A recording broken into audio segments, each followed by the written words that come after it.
I think it's really important for others to kind of receive other people's lived experience and learn that they may not actually be as different from someone who's from another race, from a different culture, from halfway across the world. That's story artist Pearl Lowe. She began pursuing art seriously at an early age in grade 10.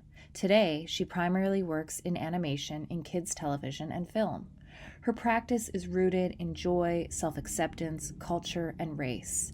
But it wasn't always that way.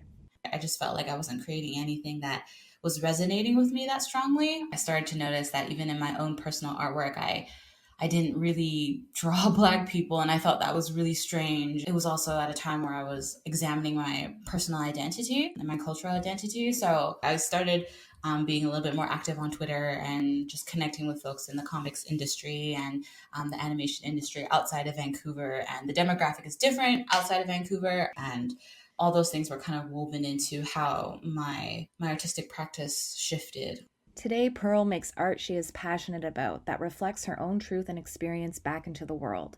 She animates for the critically acclaimed hit TV series Craig of the Creek, which was just nominated for a GLAAD Media Award for Outstanding Kids and Family Programming and an NAACP Image Award for Outstanding Children's Program. The story follows Craig and his two friends Kelsey and JP, who play at a creek. They encounter all these different types of kids at the creek. You know, there are kids who hang out in the sewers, there are ninja kids who hang out at the waterfall. And they're all from different backgrounds, and they all have their different types of stories to tell. And I'm just really excited to be kind of a part of that process, just because that's kind of a reflection of my childhood, growing up with all these different kids who have different interests and different kinds of stories to tell. So I'm very excited to be part of that team. Pearl was also a storyboard artist for a short film called Hair Love, about a young Black girl whose father learns to style her curly hair. Pearl knew the project was special and was thrilled when it reached more people than she could have imagined. I guess I didn't think that it would get that far to be, Oscar nominated and then Oscar winning.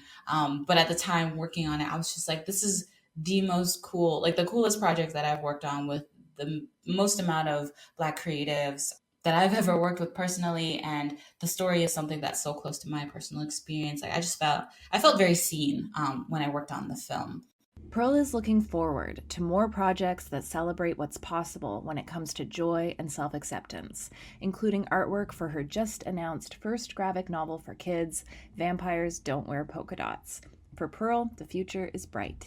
I've been actually referring a lot to Black History Month recently, I guess, as Black Future Month, because I feel like a lot of times Black History Month gets framed in a way where we just talk about Black accomplishments that have happened. But I want to start to shift the narrative of Black History Month to also talk about folks who are like really pushing the boundaries of certain aspects of our society, through their lens, through their lived experience as a Black person, whether they're queer, whether they're, an artist, whether they're a scientist, etc., celebrating Blackness that is here today and in the future.